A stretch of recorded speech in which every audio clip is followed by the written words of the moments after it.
Well, as we have all week, we'll get to the news in a moment. All the fallout from the suspension of Jimmy Kimmel, apparently, according to the left, a significantly more important event in American life than the murder of Charlie Kirk. Truly, like the wailing, the gnashing of teeth, the sackcloth and ashes donned by every member of the entertainment coterie in the United States, people who are the richest and most famous among us, spending all their days talking about how this is the death of the republic. They did not demonstrate one iota of the same concern about, actual murder for free speech as they are about Jimmy Kimmel being taken off the air in sort of disputed circumstance. We'll get to that. But I want to lead the whole week with inspirational news about Charlie and about TPUSA. So, according to the Daily Wire, Erica Kirk was elected by unanimous vote on Thursday to take over her late husband's role as CEO and board chair of the college campus organization he founded, Turning Point USA. This, of course, is exactly the right move. Exactly the right move. According to the Turning Point board, quote, in Ecclesiastes, King Solomon wrote that mankind is to be tested by God. Today, we are facing such a test, yet we also know that God has prepared us with everything we need to overcome this ordeal. It was the honor of our lives to serve as board members at Charlie's side. Charlie prepared all of us for a moment like this one. He worked tirelessly to ensure Turning Point USA was built to survive even the greatest tests, and now it is our great pride to announce Erica Kirk as the new CEO and chair of the board for Turning Point USA. All of us at Turning Point USA have a special role in carrying Charlie Kirk's mantle and completing his vision of bringing us all closer to our Lord and fostering a prosperous country for generations to come. As Charlie always said, we have a country to save. We will not surrender or kneel before evil. We will carry on. The attempt to destroy Charlie's work will become our chance to make it more powerful and enduring than ever before. May God bless Erica, the Kirk family, and the entire team at Turning Point USA. That was written by TPUSA board members Doug DeGroot, Mike Miller, Tom Sadeka, and Dave Engelhardt. It's exactly the right move. It's exactly the right move. Erica, of course, is a public figure in her own right. She has run businesses. She has an excellent educational background. She, of course, was involved with Charlie. Charlie, of course, was the driving force behind Turning Point USA. But it's not as though his wife was not involved or unaligned or something. She was very politically active. In fact, here is a clip of Charlie with Erica on his show just a few months ago. My wife joins us, Erica Kirk, Hi, the beautiful, everyone. Legendary Erica. I love you so much. I love you. You're my best friend. Welcome to the Charlie Kirk Show. We have asked the audience for questions. You pick one. Who is more conservative and why? Erica, Yes. by far. Not even close. I am a moderate compared to Erica. Andrew always jokes that once you got married to me, you got more based. That's true. That is true. No, Erica is very conservative. Do you So. think having kids made you more conservative? 100%. Which I didn't think was possible. So, Erica will be taking over as the head of the organization, which, of course, is precisely exactly the right move. Erica is not only a delightful human being, she also happens to be made in Charlie's mold. She is a fighter, and that is great for TPUSA. Couldn't be more excited about that. And obviously, we at Daily Wire will continue to help TPUSA the best we can. Meanwhile, Speaker Johnson is urging a unanimous resolution for a day honoring Charlie Kirk, scheduled for his birthday, October 14th. In moments like this, when political instability and fear are pervasive, it's incumbent upon leaders to step forward and stand in the breach and do what is right. And so by voting for this resolution today, we're making a strong statement on behalf of the Congress. We're telling our constituents, for one thing, that political violence, but also the glorification and celebration of that violence, are profoundly wrong, and that goes against everything we stand for as Americans. Charlie stood for exactly the opposite. He stood for what was good in America, what is virtuous, what is worthy of protection and preservation. And we honor his memory by doing this simple act of passing this resolution. I can't imagine that anyone would vote against it or vote present or pretend as though this is not exactly the right thing to do. So I certainly hope that we can pass this resolution unanimously today, just as it should be passed. Okay, so again, all this beautiful tribute to Charlie. His memorial is to take place on Sunday in Arizona. It's going to be taking place at the football stadium in Phoenix. And we're talking like 65,000 people there. Now, what I've heard from the folks over at TPUSA is that the reservations were numbering over 250,000. And that was a couple of days ago, as far as people who wanted to get in. I mean, again, the outpouring of love for Charlie is an amazing, amazing thing. And that's the thing that I think that most Americans should be focused on. They should be focused on the good that Charlie did and the good that TPUSA, the organization that he built, will continue to do under Erica's leadership. Joining us online is our White House reporter, Mary Margaret Olahan. Mary Margaret is going to be going to Charlie Kirk's funeral on Sunday aboard Air Force One with the President of the United States. Mary Margaret, thanks for joining the show. Really appreciate it. Hey, Ben, it's great to be here. So obviously it's been an incredibly tough week for an enormous number of people. What's the attitude around the White House given the horrifying murder of our friend Charlie Kirk? Well, Ben, it has been an incredibly sad week, and I think still here at the White House, if you ask any of these officials or members of the communications team how they're doing, how things are, people respond, not great. Charlie was a friend and colleague and even a mentor to many of these people who work here. And so it's been incredibly crushing to see how he was killed and to, I think, experience the aftermath of a lot of this aggressively violent rhetoric directed towards a lot of members of the Trump administration. We heard only this morning, it was reported by CBS News that Caroline Leavitt now has a security detail. Now, I asked the White House about this. They didn't comment further on it. But what I can tell you is I have a federal law enforcement source that told me you don't get a security detail unless there's a reason for it, unless there was a threat assessment done to show that you need one. And that source also told me that there's a lot of members across the Trump administration, whether they're in higher level positions or mid-level positions, lower level positions, that are receiving threats as well. And whether those threats are substantiated, it doesn't really matter. They're receiving them all across the board. And this is really creating a culture of fear among a lot of people. That being said, these members of the Trump administration are still determined to go to this funeral. They're still going to show their support for their deceased friend. And we're seeing across the board a lot of examinations of how safe this event will be. Obviously, President Donald Trump will be going. Vice President J.D. Vance will be going. Ben, I know that you'll be in attendance, and I will as well. And so this is a very serious event, and I'm glad that they're taking security so seriously. And it's a really sad time, but it will be beautiful for everyone to be gathered in Arizona together and to honor Charlie's memory. So, Mary Margaret, obviously we've seen some of the public reports. I've talked to some of the people at TPUSA itself about what the event is going to look like. What are you hearing from the White House's perspective about what people can expect on Sunday? Yes, so I know that Charlie's widow, Erica Kirk, is scheduled to speak at the funeral event. This is going to be a massive public funeral. I believe the President of the United States is scheduled to speak as well as J.D. Vance and other members of the Trump administration and conservative hosts or commentators who were close with Charlie to honor his memory. I'll be flying in with the president and other reporters, members of the White House press pool on Sunday. And this is a massive event. I'm seeing TPUSA commentators like my friend Alex Clark. She's urging as many people as possible to go to this event. The dress code is red, white, and blue. Sunday best, but red, white, and blue. And Alex, as I saw her encouraging online, she said, even if you can't get into the event, even if it's completely full, I want you in the streets. I want everyone in red, white, and blue. I want this to be bigger than a Taylor Swift concert, bigger than the Super Bowl. And so you're seeing a lot of emotion like this, support from people who worked with him, who were close with him, to encourage as many people as possible to come out and honor his memory. And I hope we do see that. I hope that we see the stadium packed for Charlie and that security is tight and that everyone can honor his memory as the great man who he was. Well, it's Mary Margaret Olahan, our White House reporter. Mary Margaret, really appreciate it. And obviously, I'll see you on Sunday to celebrate the life and legacy of Charlie Kirk. Looking forward to it, Ben. Okay, meanwhile, the entire media are filled with rage and anguish today. Not over Charlie's murder. I mean, let's be real. There are many who are not of my political ilk who were very broken up over Charlie's murder. I got calls from them, emails, texts. I know who they are. And honestly, obviously, I feel the exact same way. There are many on the left who did not feel the exact same way. There are many on the left who felt like, just another day in America, or it's just a gun violence act, or even, he did have some views I don't particularly like.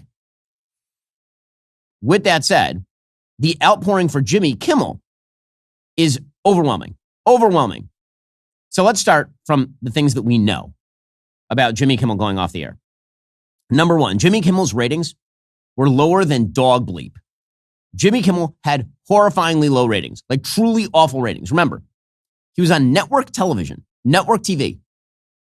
He was drawing in 2025 1.6 million people viewing his show, being broadcast for free on network TV across the country.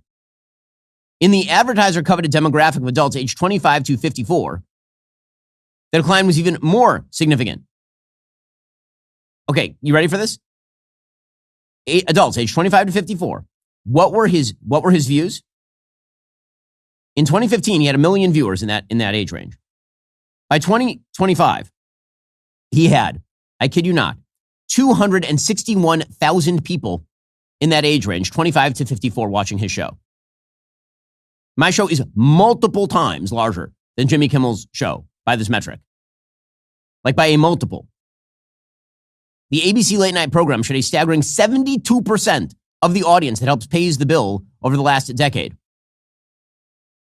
Compare that to Gutfeld over on Fox. In 2025, Gutfeld averaged 3.2 million total viewers, despite the fact that it's on a cable channel. It is not network. Okay, meanwhile, when it came to that 25 to 54 demographic, Gutfeld was averaging 381,000 people compared to 261,000 for Kimmel, meaning that Gutfeld was ahead of him by 46%.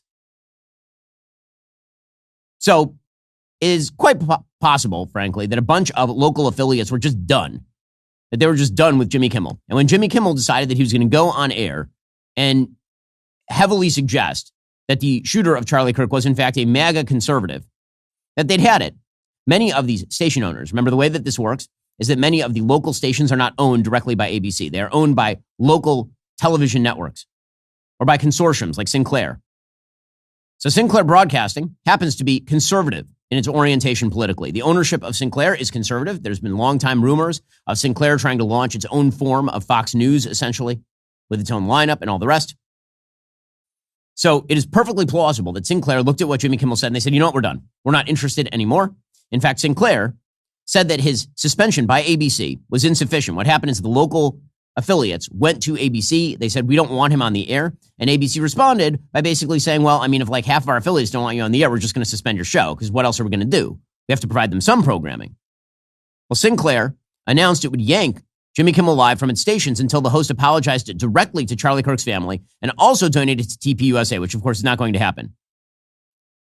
The company vowed not to return Kimmel's show until formal discussions are held with ABC regarding the network's commitment to professionalism and accountability. Meanwhile, Nexstar, they were the biggest network to say that they were not interested, the network of affiliates, to say they weren't interested in Jimmy Kimmel. When this happened, apparently, Jimmy Kimmel had been planning to double down on his remarks. Like the reason he was pulled abruptly is because he was planning the night after that show on doing another monologue where he ripped into MAGA. According to the New York Post, late night host Jimmy Kimmel said he was unwilling to apologize for his remarks that blamed MAGA supporters for killing conservative activist Charlie Kirk. He said he was going to double down on attacking President Trump's backers before he was yanked from the air, according to new reports. Kimmel learned in a phone call from top Disney exec Dana Walden on Wednesday afternoon that his show was being removed indefinitely, according to Deadline. During that call, Kimmel reportedly refused to comply with calls from critics and owners of dozens of ABC affiliate stations for him to apologize. Kimmel felt his remarks required no apologies. Apparently, he also claimed he was planning to call out his critics for the latest attacks on him, all while trying to clarify his comments about Kirk's death. He says that his comments were mischaracterized. Disney felt that if Kimmel had doubled down on his MAGA comments, the company would have been forced to go beyond suspending him and they would just have to fire him. It's still unclear if he's willing to return after this suspension at all. All right, in a moment, we will get to Jimmy Kimmel, why he was actually fired. He was planning to double down. Plus, we will get to the FCC. Are they involved in overregulation? Is there going to be a crackdown on quote-unquote hate speech? What the hell is going on? First, everyone says AI will make the world better. The question is better for whom? I mean, better for some people, not as good for others, because the truth is that AI is living off your data. I mean, that's what it does. AI takes data and then it churns out its predictive text mechanisms. And so that means that it needs more data, like your data. And that's why I protect myself with ExpressVPN, and you probably should as well. ExpressVPN encrypts all your online activity and routes it through secure servers so no one can see what you're doing online. Not your internet provider, not data brokers, not AI systems. Your browsing history simply doesn't exist for anyone to use against you later. It's dead simple to use. It works on any device that connects to the internet, phones, laptops, tablets, you name it. It's fast enough, you won't even notice it's running while you stream, game, or browse. It comes with a 30-day money-back guarantee, so there's no risk. That's why tech experts at CNET and The Verge consistently rate ExpressVPN as the #1 VPN. I'm all over the place these days. A lot of travel, a lot going on, connecting to public Wi-Fi. My data is my business, and so I use ExpressVPN. Use my special link to get 4 extra months of ExpressVPN's privacy protection for free. Head on over to expressvpn.com/Ben. That's expressvpn.com/Ben to get 4 extra months for free. Also, I love movies about real heroes who have the courage to stand up against evil. We need those stories today. That's exactly why the incredible story told in Bao, Artist at War, caught my attention. The film opens September 26th. You can visit baomovie.com to see the trailers. Bao, Artist at War tells the remarkable true story of Joseph Bao, a gifted artist and forger who risked his life to save others during the Holocaust. There he found not only the strength to survive, but unexpected love with Rebecca. It's a gripping story of survival, love, and courage.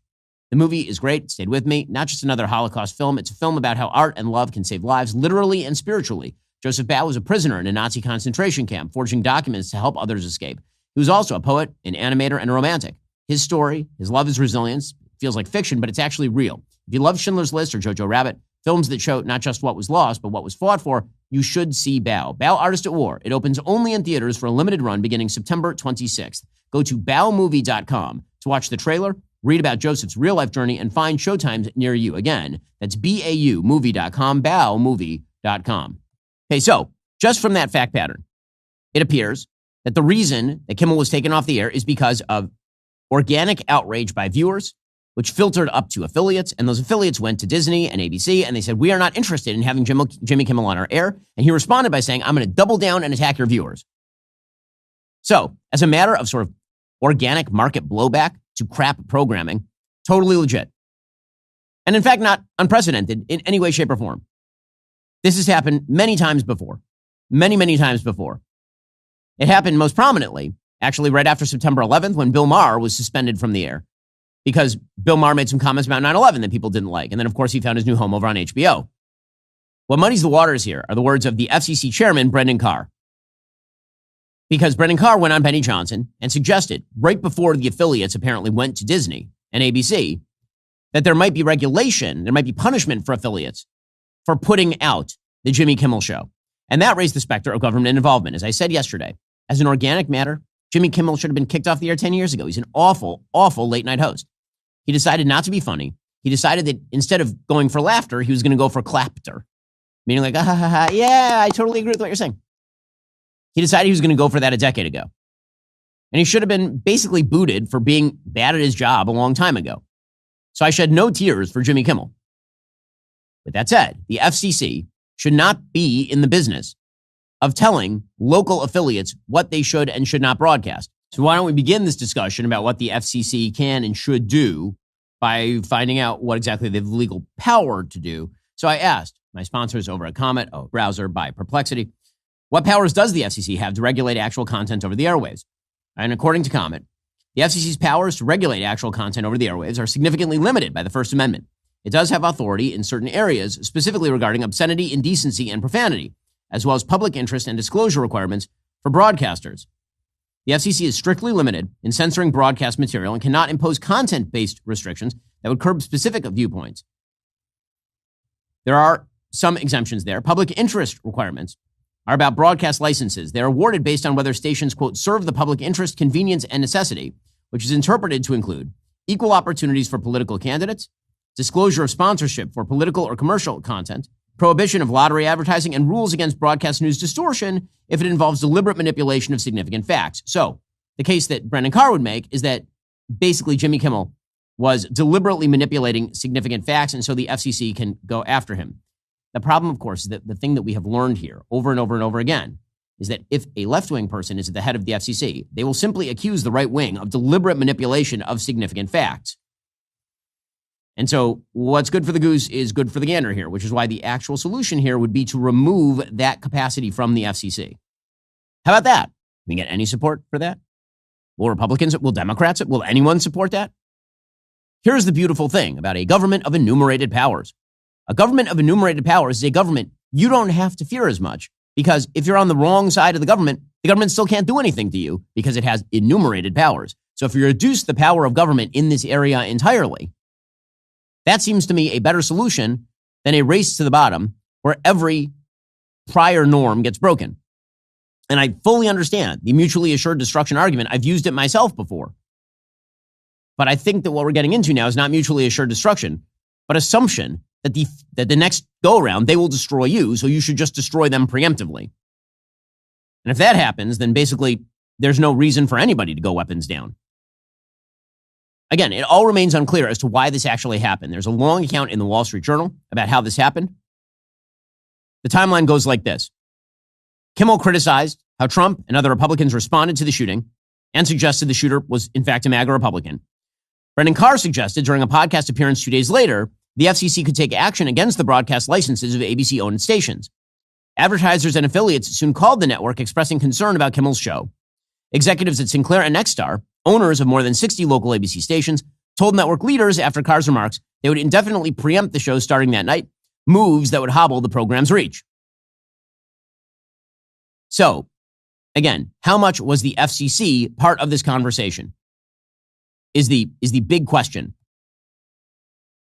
Nexstar is currently being regulated by the FCC. They need the FCC sign-off on their $6.2 billion acquisition of Tegna. And it needs the agency to ease rules that currently limit the percentage a broadcaster can reach to 39% of the nation's TV households. Now, Nexstar put out a statement. They said it had nothing to do with the government. Quote, the decision to preempt Jimmy Kimmel Live was made unilaterally by the senior executive team at Nexstar. They had no communication with the FCC or any government agency prior to making that decision. Apparently, ABC scrambled to satisfy advertisers who paid for commercials to run on episodes that were canceled. Advertising buyers said they would likely shift ad dollars committed to Kimmel's show to other programs. Some considered asking for their money back. So the question remains as to whether this was a reaction to Kimmel being bad at his job and saying bad things, or whether, in fact, this was a reaction to the FCC. And that's the open question at this point. FCC Commissioner Ana Gomez, she said, listen, we actually do not have the authority to retaliate against broadcasters, and so talk of us doing this is sloppy. The thing that we need to understand is that the FCC cannot. It does not have the authority. It does not have the ability. It does not have the constitutional right to take action against broadcasters because the administration doesn't like what they're saying, because they don't like anyone that pushes back against them. Mm-hmm. So what you see are just threats, but the threats are the point. Because we don't have the authority to do this, because it's against the law, we would not be able to actually take that final action, because on appeal, the FCC would be wrong on the facts and the law if, in fact, it retaliated against the networks, the broadcasters, the local licensees, because of what they air. Okay, that doesn't change the math, meaning that, yes, the FCC probably could not do what Brendan Carr had sort of suggested. However, if you're Nexstar, this is just to steel man the opposing case. If you're Nexstar and you're under the possibility of merger and you want to make sure that the merger doesn't get shut down, you want to please the FCC. And the way to please the FCC is to do the FCC's bidding. Now, again, it seems to me that there's a perfectly good organic case for canceling Jimmy Kimmel's show or suspending Jimmy Kimmel's show based on ratings, based on the fact that he says schmucky things all the time, based on the fact that he's bad at his job. And that's a point that the FCC's Brendan Carr made. He said Kimmel was losing viewers faster than Carr, who is bald, loses hair. I think the last couple of decades, you've seen the FCC really step back from enforcing the public interest standard, and I don't think that that's a good thing. Just look at the trust in national mainstream media. It's just in an absolute nosedive. And look at the ratings for people like Jimmy Kimmel. They are going away, their audience and their viewers, faster than my hair's gone away from the top of my head. So, again, that's fine. But when he says that he is going to go after others, now you start to build a narrative just politically. There's two questions here. Should the FCC get involved in this way? And even if the FCC is not involved in this way, should they be promulgating a narrative that can be used by the left to make the claim that the Trump administration is acting irresponsibly or in an authoritarian manner with regard to speech?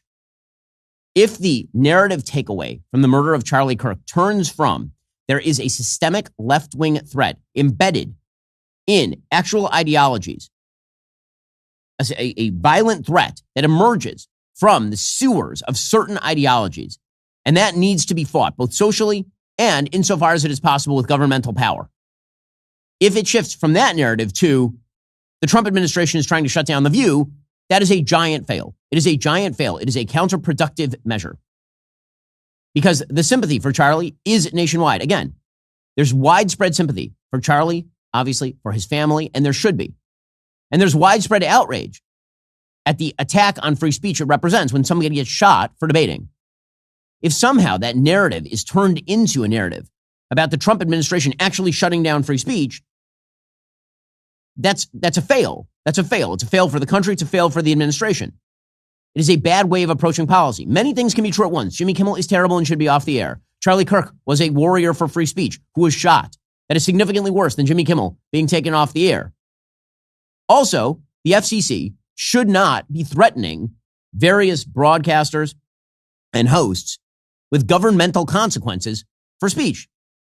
And they shouldn't even appear to be doing that. Even if that's not the reason why people are acting, it muddies the waters. Again, there's an easy way to tell whether you're being ideologically coherent on this. If the shoe were on the other foot, if a left-wing politician had been shot or a left-wing activist had been shot by somebody associated with the right, and Barack Obama were president or Joe Biden were president, and they'd activated their FCC to go after local Fox affiliates, for example, to go after talk radio, which is also public airwaves, would the right sit back and say, well, you know,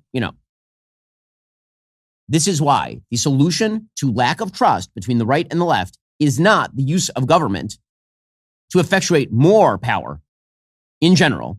The solution to that lack of trust is for the government to step back and effectuate less power. I don't mean in the criminal law.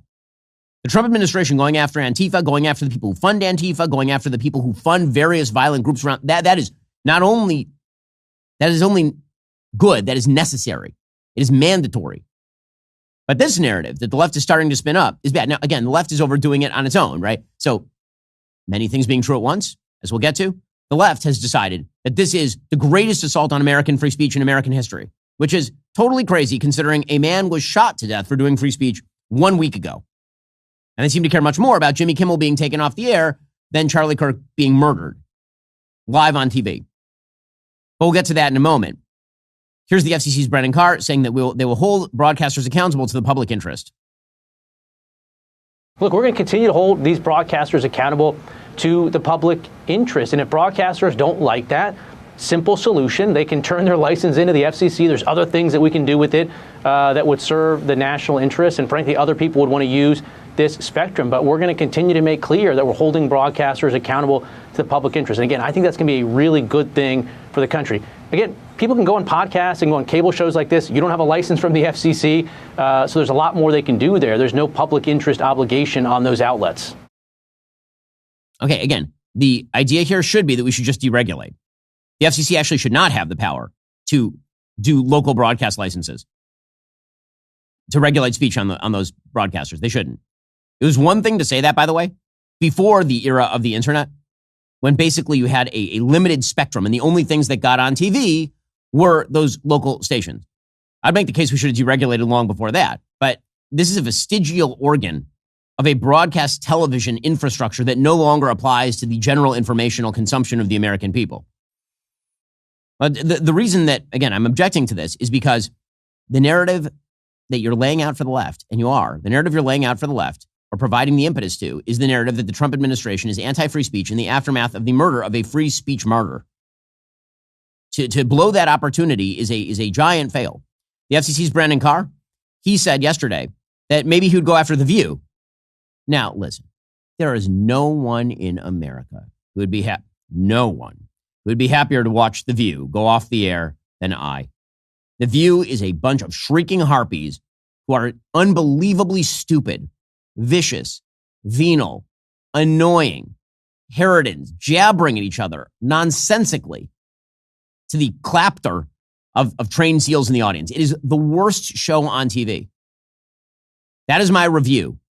If I were a regulator, would I be saying The View needs to go off the air because of violation of equal time rules? I really don't think we want to play this game. I really don't. It was equal time rules, by the way, that restricted back in the 1980s the ability of Republicans to get out their messages via the airwaves. Now, here is Brendan Carr with Scott Jennings talking about this. you can make the argument that The View is a bona fide news show, but I'm not so sure about that. And I think it's worthwhile to have the FCC look into whether The View and some of these other programs that you have still qualify as bona fide news programs and therefore exempt from the equal opportunity regime that Congress has put in place. Yeah, well, I mean, why are you just giving the talking point to the other side? Why? Well, Charlie Kirk gets murdered. Now they've taken Kimmel off the air. Now they're taking The View off the air. And will you be next? And President Trump, unfortunately, threw some gasoline on the fire yesterday. So he said one true thing. He went off on Jimmy Kimmel, said he's a terrible host. He went scorched earth on him. Agree with every word from the President of the United States here. Well, Jimmy Kimmel was fired because he had bad ratings more than anything else. And he said a horrible thing about a great gentleman known as Charlie Kirk. And Jimmy Kimmel is not a talented person. He had very bad ratings, and they should have fired him a long time ago. So, you can call that free speech or not. He was fired for lack of talent. Okay, that totally agree with that. And again, if that should be the story, right? The story should be Jimmy Kimmel gets fired because he's bad at his job and nobody wants him on there. Yay. Right? But instead, we're now going to have a conversation about hate speech, which, again, Republicans have opposed that idea for my entire lifetime because it is malleable. Yes, of course, there is some speech that is more hateful than other speech, but that is a malleable definition that can be applied to everything. The left was trying to say that's what Charlie was doing, was hate speech, and regulate it out of existence. So here's President Trump saying that maybe Brennan Carr will go after others. Again, why? Just why? Here was the president. If they're 97% against, they give me only bad publicity or press. I mean, they're getting a license. I would think maybe their license should be taken away. It will be up to Brendan Carr. I think Brendan Carr is outstanding. He's a patriot. He loves our country, and he's a tough guy. So we'll have to see. Yeah, President Trump was then on with Martha MacCallum. This is an interview that's supposed to be broadcast on Sunday. And in one of the clips released from the interview, he started talking about hate speech. And Martha MacCallum made the quite proper point that Charlie Kirk didn't believe in the concept of hate speech because, my entire lifetime, the right has not believed in the concept of hate speech, given, again, that hate speech is a malleable term that can be applied to anything you don't like. And the president, instead of recognizing that point, then said, well, maybe Charlie would have changed his mind given what happened to him. Well, no, he would not have. No, he would not have. Because the person who shot him was claiming that Charlie was quote unquote hateful. The very concept of hate speech is a dangerous concept because it assumes that any speech I don't like can be labeled hate and therefore regulated out of existence. The president of the United States sat down with Martha MacCallum over at Fox News and she asked him about hate speech. Charlie said, that there was no such thing as hate speech. He obviously, no one anticipated what happened to Charlie, but you have always been. Now. That's the president of the United States saying he might not believe that, anymore. Here's my problem. Like a couple of days ago, the president of the United States brought the topic of hate speech came up because Pam Bondi, the attorney general, idiotically suggested that she was going to prosecute hate speech and then sort of walked it back. Well, the president was heading to the UK. This is a few days ago. And he was asked about hate speech and he labeled, and he said that ABC News had engaged in a form of hate speech. Now, the president of the United States sued ABC News for having selectively edited a Kamala Harris interview. That may be many things. It could be a form of discrimination. It could be a form of libel, depending on how it was cut. Is it hate speech? Like, are really broadening out hate speech to just mean things I don't like? Like, this is a problem. It's not good. Here we go. Should probably go after people like you because you treat me so unfairly. It's hate. You have a lot of hate in your heart. Maybe they'll come after ABC. Well, ABC paid me $16 million recently for a form of hate speech, right? Your company paid me $16 million for a form of hate speech. So maybe they'll have to go after you. Okay, and this follows upon the president filing a $15 billion defamation lawsuit against the New York Times, claiming that the paper is a full-throated mouthpiece of the Democratic Party. The suit points to 3 articles and a malicious, defamatory, and disparaging book. And it points to the editorial board's endorsement of Vice President Kamala Harris in the 2024 election. So, again, having looked at the lawsuit, I do not think that lawsuit's going to go very far. But regardless of whether you think that it's good or bad or whatever. The bottom line is this. In the aftermath of Charlie Kirk's assassination, the murder of Charlie Kirk by a left-wing, radical, gay man in a relationship with a furry trans, in the aftermath of that, if the narrative that comes after that is not violent leftist groups must be found, rooted out, and destroyed, that their funders must be ferreted out and prosecuted, that permission structures on the social level for violent ideologies must be removed. If that's not the narrative coming out of Charlie's assassination, and the narrative instead is we need to go after using governmental power, not social sanction, which is fine, governmental power. We need to go after people that we don't like on the air. That is going to be, forget about, again, whether it's good or bad morally. It is political malpractice. It is a mistake. Now, the good news for the Trump administration and the Republicans is that the backlash from people on the left is so overwrought and insane in its size and scope that it may obliterate the very point that they are trying to make. Truly. Alrighty, coming up, I want to get to things the government actually should be focused on, other than like Jimmy Kimmel, if that's what they're focused on. They should be focused on, violent left-wing groups actually doing acts of violence. First, in business, they say you can have better, cheaper, or faster, but you only get to pick two. What if you could have all three at the same time? That's exactly what Cohere, Thomson Reuters, and Specialized Bikes have since they upgraded to the next generation of the cloud, Oracle Cloud Infrastructure. OCI is the blazing fast platform for your infrastructure, database, application development, and AI needs, where you can run any workload in a high availability, consistently high performance environment and spend less than you would with other clouds. How's it faster? OCI's block storage gives you more operations per second. Cheaper? OCI costs up to 50% less for compute, 70% less for storage, 80% less for networking. Better, in test after test, OCI customers report lower latency and higher bandwidth versus other clouds. This is the cloud built for AI and all your biggest workloads. Right now, with zero commitment, try OCI for free. Head on over to oracle.com/Shapiro. Again, that's oracle.com/Shapiro. Go check them out. Zero commitment, try OCI for free. Oracle.com/Shapiro. Also, have you ever wondered why elite athletes, business moguls, high performers are using Armra colostrum? It's because Armra colostrum packs over 400 natural nutrients that work at the cellular level to build muscle, speed recovery, and boost performance. No artificial stuff, just the pure fuel for whatever you're tackling. Think of it as your body's natural defense system upgrade. It strengthens your immune barriers throughout your entire body while supporting your gut wall system for better digestion and less bloating. Plus, it helps your body absorb nutrients more effectively and keeps your metabolism running smoothly.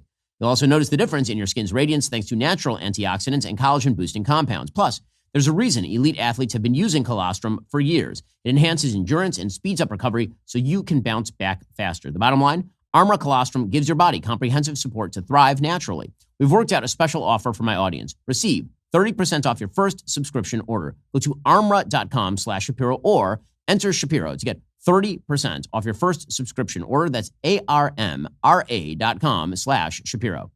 Jon Stewart did a special weekday break-in. So he hasn't been broadcasting more than once a week. And he decided that he was going to break into The Daily Show, right? He was going to just do a special episode. Now, notice, no special episode from Jon Stewart last week after Charlie was actually killed. Right? No special episode about the importance of free speech after a person he disagreed with was shot to death in front of 3,000 people and countless others on the internet. No break-in for that. But he's breaking in because his friend, Jimmy Kimmel, got suspended from the air. He did a 23-minute monologue on this. A 23-minute monologue suggesting that the state was going to come after everybody on the left. Now, one thing I noticed about Jon Stewart is that, in fact, he is under no threat. If he thought that he were actually under a threat, he wouldn't have done this particular lecture. So he showed up, and his shtick was that the background had been made up to look like a sort of Trumpian Mar-a-Lago. And he was wearing a jacket and a red tie to mimic Trump and a flag pin so he can claim that he's operating under fear. Now, Jon Stewart is not operating under fear. Let's be real. This is crocodile tears. He is not operating under the assumption that his free speech life is over in the United States. But this is the narrative being retailed by the left. We have another fun, hilarious, administration compliant show.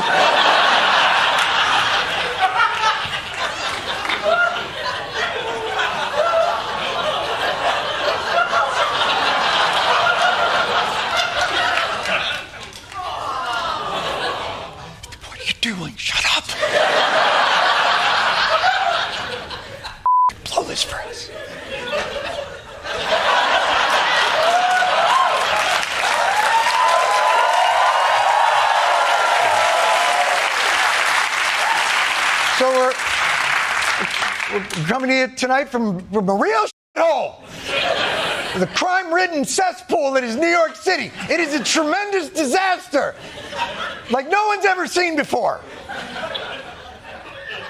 Someone's National Guard should invade this place, am I right?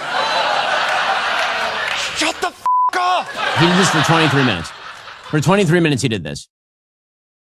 Right, for 23 minutes, he did this routine. The lady doth protest too much.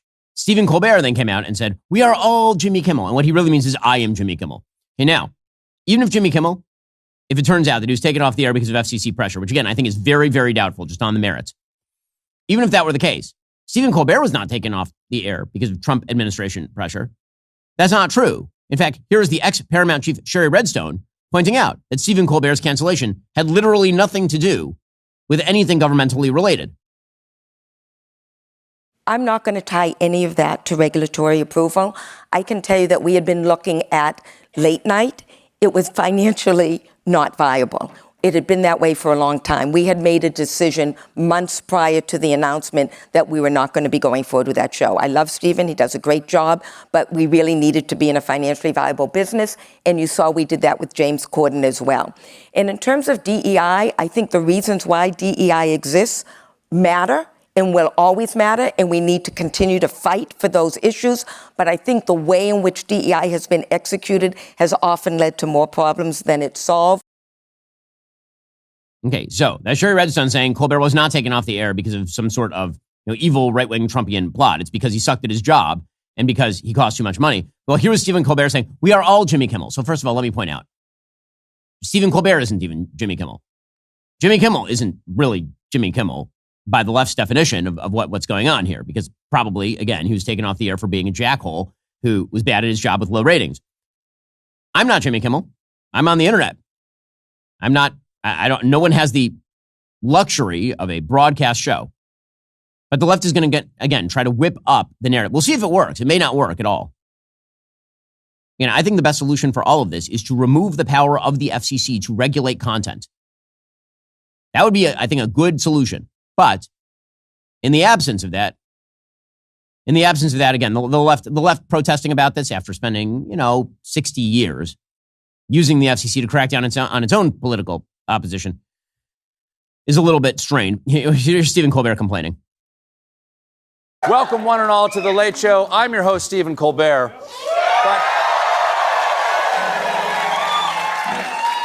But tonight, we are all Jimmy Kimmel.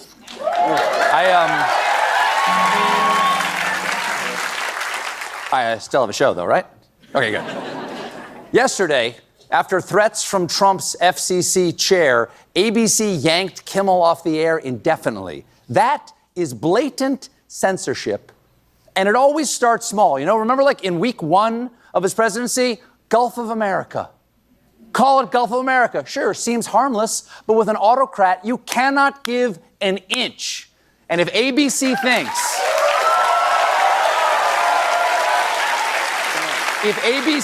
that this is going to satisfy the regime, they are woefully naive. And clearly, they've never read the children's book, If You Give a Mouse a Kimmel.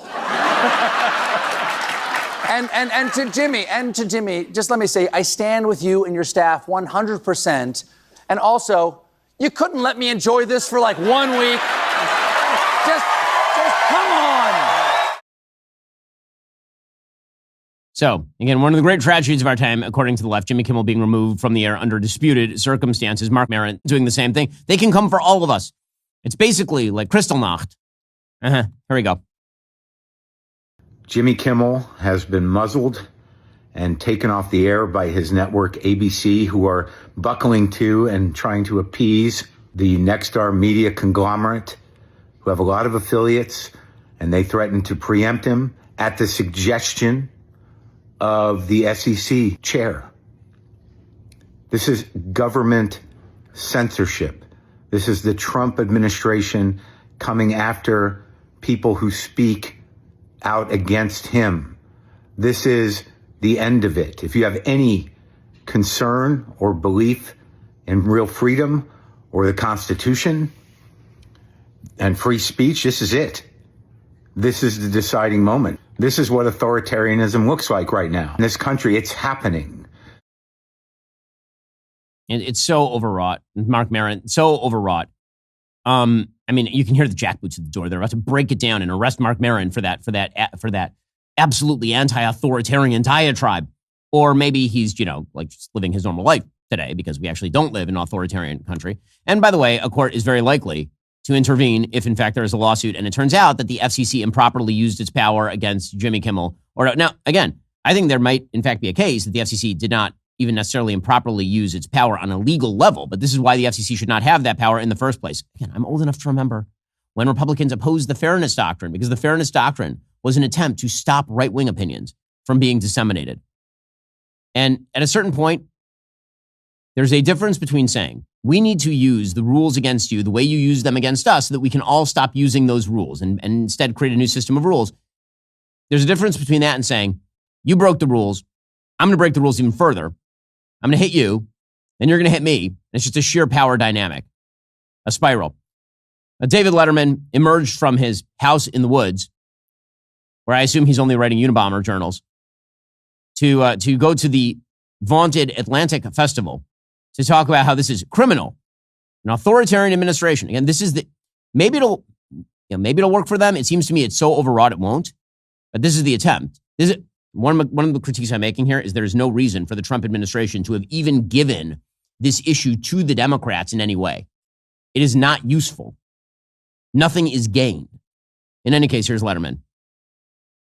For 30 years, I did this for a living. So I see this happen. They took care of Colbert. That was rude. That was inexcusable. The man deserves a great deal of credit. He's in the Hall of Fame 9 times. And to be manipulated like that because the Ellison family didn't want to trouble Donald Trump with this move, so they got rid of him. Not only got rid of him, got rid of the whole franchise. You're not going to have to worry about anything, Larry. It's all gone. It's fine. Good night.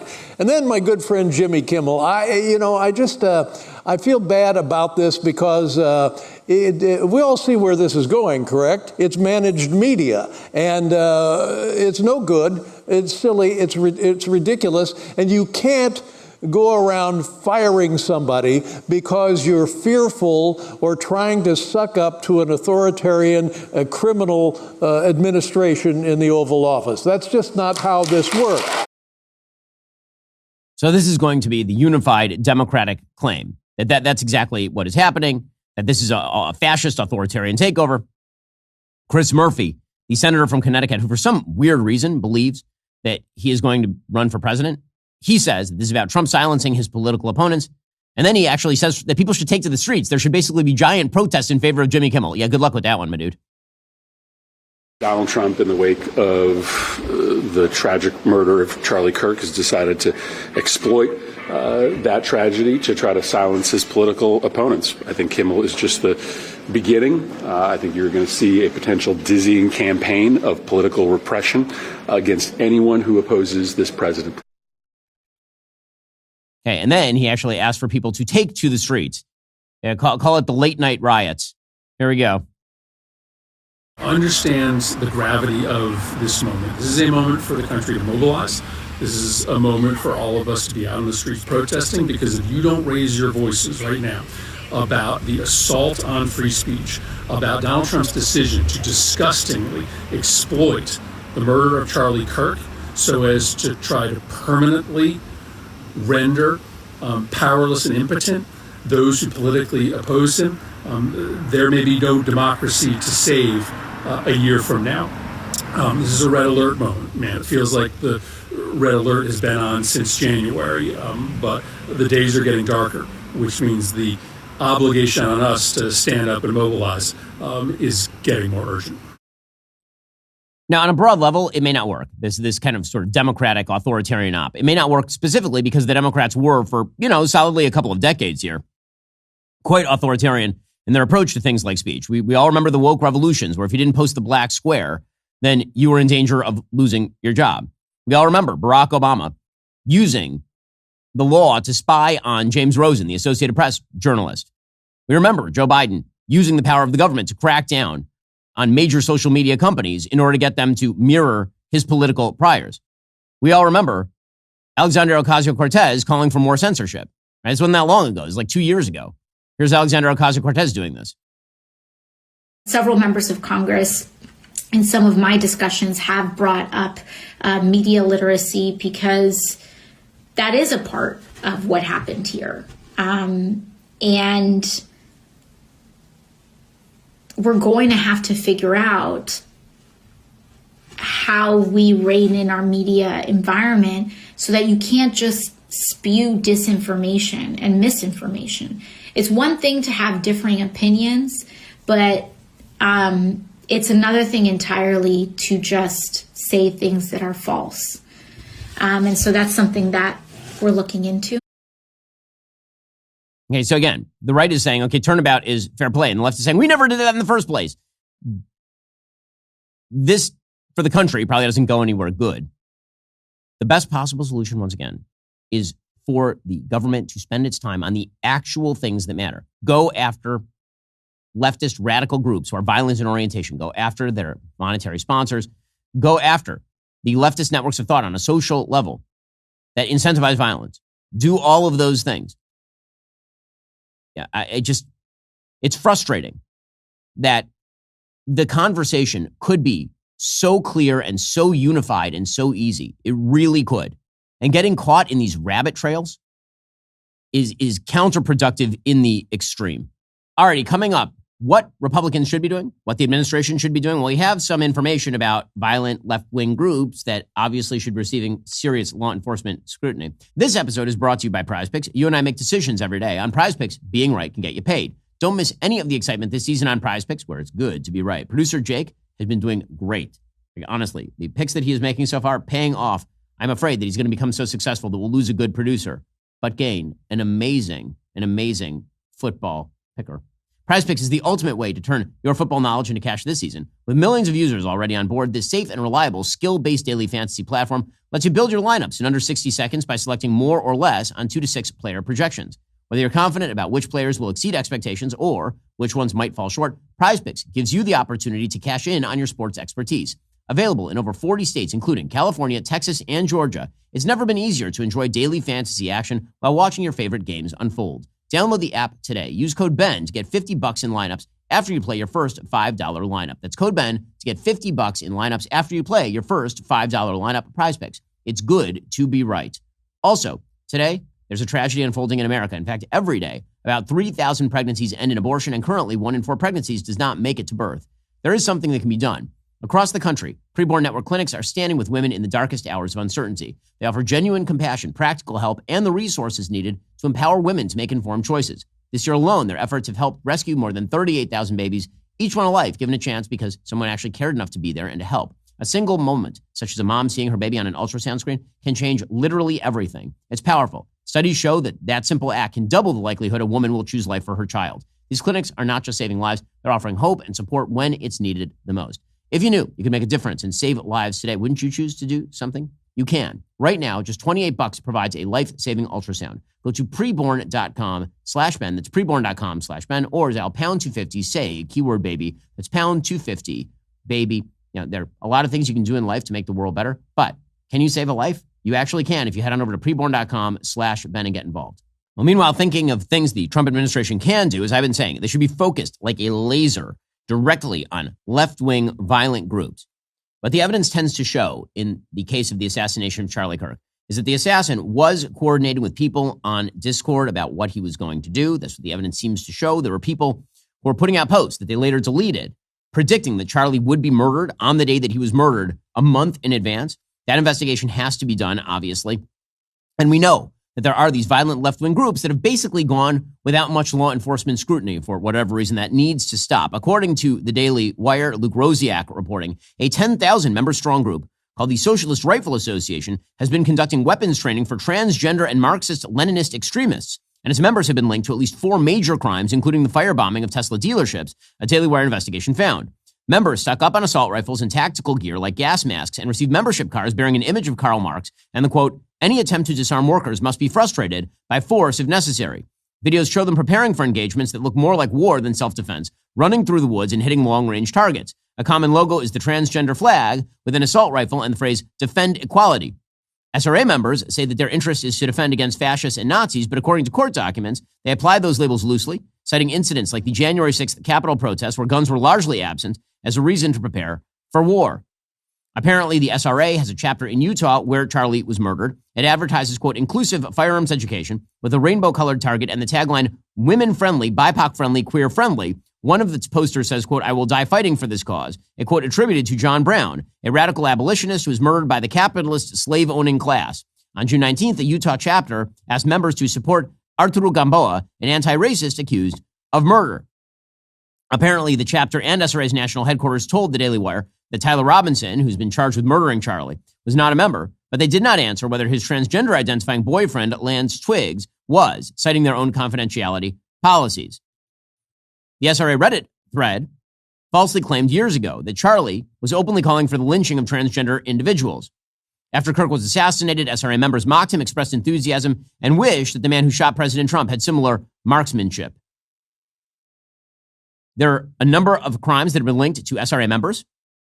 On July 4th, a group of militants allegedly swarmed law enforcement at an ICE facility in Alvarado, Texas, and opened fire at the unarmed DHS correctional officers.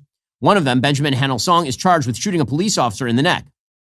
Song was a member of the SRA's Dallas-Fort Worth chapter, a fellow group member told KERA. Of the 10 co-defendants charged with attempted murder of a federal officer, at least 2 claimed to be transgender. Authorities recovered 9 firearms in the home where one of them lived with 6 other transgenders. On March 18th in Las Vegas, Paul Hyen Kim set on fire and shot up 5 Teslas, leaving a Molotov cocktail inside one, according to charging documents. The court papers said that this person had an Instagram page where he followed the SRA's page. On January 20th, the day that Donald Trump was sworn in as president, Adam Matthew Lansky allegedly threw Molotov cocktails at a Tesla dealership in Salem, Oregon. Lansky is a competitive shooter and a former member of the SRA, according to prosecutors. In October 2021, Daniel Allen Baker of Florida was sentenced to 44 months in prison for threats. After the pro-Trump Capitol protest on January 6th, 2021, Baker offered cash rewards for information leading to the verified identification of every individual in this video. Don't worry, I won't be going to the cops. We have decided to handle this ourselves. Apparently, he told prosecutors he was a member of the SRA. Apparently, the SRA was incorporated in Kansas in 2019 by Alexander Tackett, who later began identifying as a woman named Alex Norma Tackett. A website for a queer bookstore he owned said, quote, Lilith, it, she, and Alex Tackett, she, it, are a trans lesbian couple living in Wichita with their 6-year-old son, which is just wonderful. Its co-founder was Faye Eklar, who explained, quote, I believe firearms ownership is necessary because as a transgender socialist, half the country wants me dead, and the other half is happy to watch. Plus, the means of production won't seize themselves. This is why we say that there are violent ideologies. Yes, there certainly are, and they are attached to violent groups. Meanwhile, a new report from Ryan Morrow over at Capital Research says that since 2016, George Soros' Open Society Foundations, now run with his son Alexander, has poured over $80 million into groups tied to terrorism or extremist violence. Open Society sent millions of dollars into U.S.-based organizations that engage in quote-unquote direct actions the FBI defines as domestic terrorism. Those groups include the Center for Third World Organizing and its militant partner Ruckus Society, which trained activists in property destruction and sabotage during the 2020 riots, and the Sunrise Movement, which endorsed the Antifa-linked Stop Cop City campaign, in which activists currently face over 40 domestic terrorism charges and 60 racketeering indictments. At the same time, Open Society awarded $18 million to the Movement for Black Lives, a group that co-authored a radical guide glorifying the Hamas October 7th massacre and instructs activists on the use of false IDs, blockades, and economic disruption. Open Society has also funneled more than $2.3 million into Al-Haq, an NGO based in the West Bank in Israel and long accused of ties to the Popular Front for the Liberation of Palestine. In September 2025, the State Department sanctioned Al-Haq, citing its role in advancing campaigns that, quote, directly engaged in the ICC's illegitimate targeting of Israel. So there are things for law enforcement to do. There are things for law enforcement to investigate. And that is where we should be able to find unity. Violation of the law is where we should be looking. Violation of the law. And social sanction should be enough. Jimmy Kimmel should have been fired because the people said no to Jimmy Kimmel. That is the way to do this. And that is the way to create a more unified response to the horrifying murder of Charlie Kirk. Meanwhile, I got to say, the left's softness on crime just continues at pace. It truly is amazing. Mayor Brandon Johnson, the worst mayor in America, which is saying a lot. We have some pretty bad mayors. He's the mayor of Chicago. And yesterday, he said that law enforcement is a sickness. I wonder why people want the National Guard in Chicago. I can't imagine. The fact of the matter is we are driving violence down on this city, and we're using every single resource that's available to us. Jails and incarceration and law enforcement is a sickness that has not led to safe communities.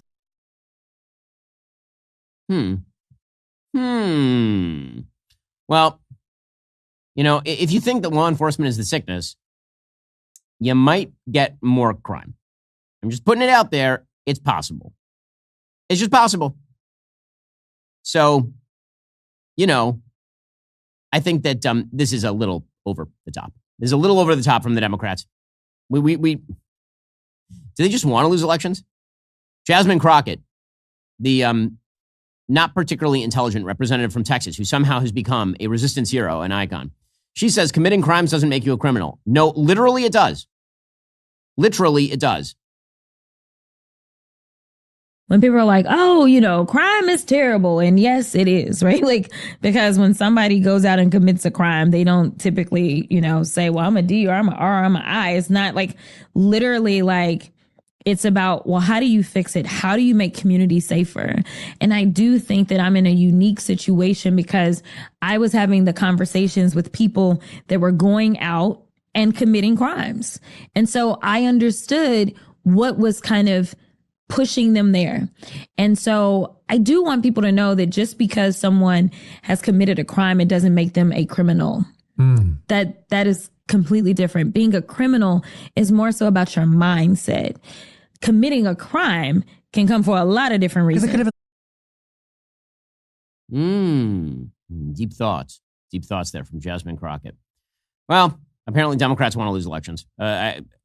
It's amazing, but apparently this is the thing they would like to do. Speaking of suicidal Democratic policy, apparently Democrats now want to do a government shutdown, which is going to work out very poorly for them. The Republicans are pushing forward with basically a clean CR, a 7-week continuing resolution that continues to fund the government at its current levels. And Democrat senators say that unless Republicans scrap their plan to advance it, they don't see any option other than defeating it as a way to send a message to President Trump and then trigger a shutdown. Senate Democratic leader Chuck Schumer has been taking flack from his left flank for his failure to go along with the government shutdown earlier this year. One Democratic senator says, Donald Trump gave us the finger. There is no alternative. Well, no, actually, the alternative would be to pick ground that you can win on. But, you know, good luck. The party would likely need at least 8 votes to help Republicans reach the 60 votes necessary to move Senate legislation forward. Senator Rand Paul, who of course votes against everything, says he's going to vote against the CR. Apparently, there are a bunch of Democratic senators who are not going to vote for the shutdown. That includes the only sane Democratic senator left, John Fetterman from Pennsylvania, Jeanne Shaheen of New Hampshire, Maggie Hassan in New Hampshire, Catherine Cortez Masto in Nevada, Jackie Rosen in Nevada, and Angus King in Maine. By the way, all of them in swing states, you will notice, because they understand that it is that it's poison for them to do this, politically speaking. Meanwhile, Speaker Johnson says that they will, in fact, pass the CR. That is the goal. Here he was. Republicans are going to do the responsible thing. We will pass a CR here tomorrow out of the House. I suspect, it sounds like we won't have many Democrats to assist in that, and that's a really sad state of affairs. But do you have the votes tonight, Mr. Speaker? I believe we have the votes to do it, yes. We'll send it over to the Senate, and I suspect they'll be able to process that. So it seems to me that the Democrats are putting themselves in an unenviable political position, but this seems to it's a bold move, Cotton. We'll see how it works out for them. Alrighty, as we continue here on the Ben Shapiro Show, Kamala Harris's book is coming out, and we have some interesting book reviews. Apparently, she is big mad. Her book, 107 Days, is just filled with joy, so much joy and so much brat. Remember, in order to watch, you have to be a member. If you're not a member, become a member, use code Shapiro. Check out for 2 months free on all annual plans. Click that link in the description and join us.